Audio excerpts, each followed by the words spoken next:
many are you wanna run? Should've got a warning, have you had enough? You want me to find it tonight? I wanna find it tonight. I'm changing you back.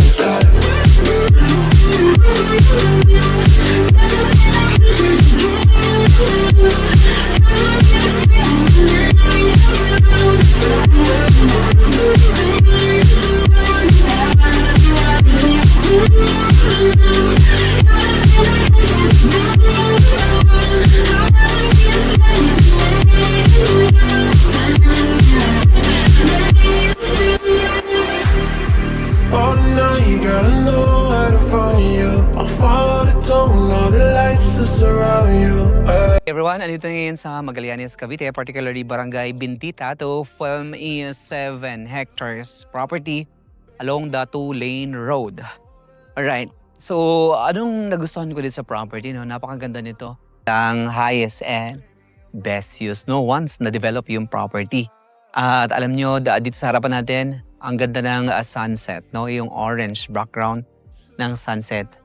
Alright, so you have a mountain view, and then yung contour ng land, no, makikita nyo, napakaganda, no? So tama because this is a Torrens title, so dalawang property na together na is may maganda siyang potential, no? Pwede siyang gawing subdivided and like a farm subdivision, no?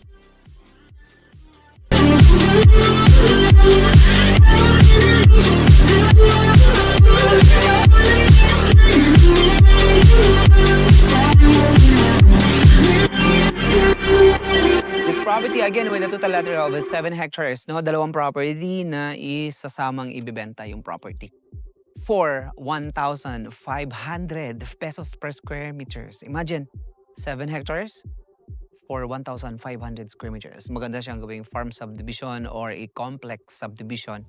Well, napakaganda ng weather because malapit ito sa Twin Lakes, Tagaytay. And the elevation, makikita niyo naman yung paligid, talagang napapalibutan tayo ng napakadaming mga mountain ridges, mga bundok, ayan. And right now, meron siyang linya ng kuryente, napakaganda ng pinaka-accessibility of the property. No? So, pwede siyang gawing land banking or land assembly for future use. So, if you are interested, message us today. So, thank you so much guys and God bless everyone.